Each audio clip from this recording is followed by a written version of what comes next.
For this video, I want to reflect a little about my city and the events going on around me, as well as play with the Raspberry Pi Pico and tech. I live and work in the city of Brighton and Hove on the south coast of the UK, a wonderful diverse community. This weekend is one of the celebrations of this diversity, Brighton Pride. This video is going to tie a little bit into the Pride theme and look at the approach I use for displaying a rainbow blade on my lightsaber wall light. The Pride flag's history is one of expanding diversity and inclusiveness. It's expanded in the number of lines of colour it's using, adding in additional groups and their flag symbols to actually create a whole set of flags that we can use around pride and inclusiveness. In this video, I'm actually not going to focus directly on the flags. I'm focusing on really the spectrum of visible light and actually having on the true rainbow, one that's actually defined and looking at the wavelength of light, going from low wavelengths in the red area right up into the greens and blues. I could have used HSV for this, the hues, saturation and value approach to generating a colour of light. Indeed, the library I'm using for driving these WS2812Bs, which I'm forever grateful to Forsaken NGS for, actually does have an HSV model for generating colour. And I've used that on other projects. I used that on my desk lights very recently to actually illuminate my desk environment, and I used it on the video turntable lights. The problem with HSV, I think, is that from a spectrum point of view, it's going from red to red. Now that isn't really the traditional rainbow sequence. Now I could modulate in between that to get a rainbow, but that's not the approach I chose to go with. The code I'm going to talk about is all part of my lightsaber project, which is on GitHub.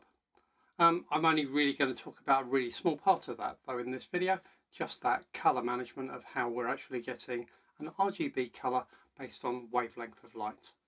That's based on some research and some work by Chris Wyman, Peter Pike Sloan and Peter Shirley on the simple analytic approach to the CIE XYZ colour matching function, which sounds incredibly complicated, but they did the work to actually allow us to go nicely and easily from wavelengths to RGB colours of light. And I've then adapted the code because someone else has already written the code for me. It was part of the Microsoft project Air Sim, and that was under MIT license, so I've reused that class and extended from that. Let's jump over into Visual Studio and have a look at the code. So Chris Wyman's and co's work gave us this function, the ability to take a wavelength of light and generate the X, Y and Z, the RGB values of that light.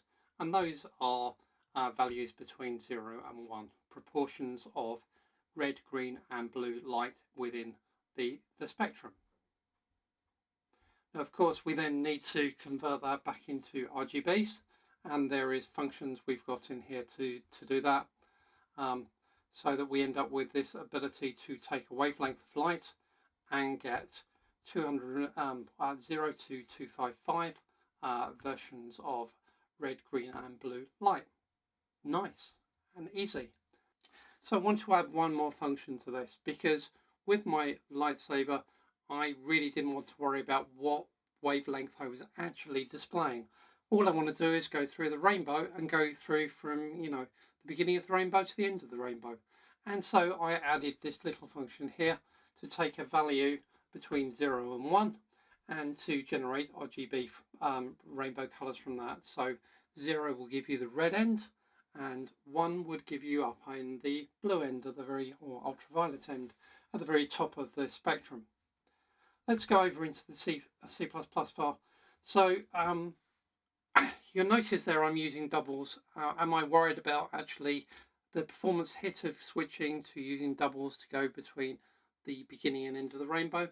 Not really, because if you look at the calculations actually in Chris Wyman's algorithm, it's all double maths and quite a bit of it in order to take that wavelength and go to the proportions of red, green and blue light. So in my function, all I'm really doing is saying that actually the first bit of visible light we're really interested in is about 400.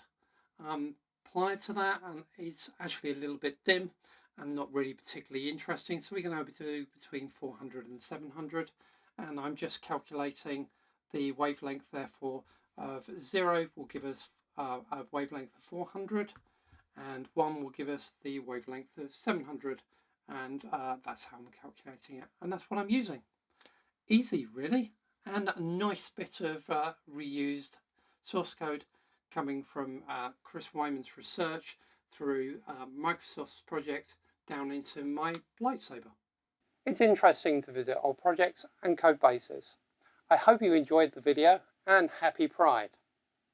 Thank you very much for watching. Please do like the video as it helps other people find it. Please subscribe and hit the notification button for more videos from me. Goodbye for now.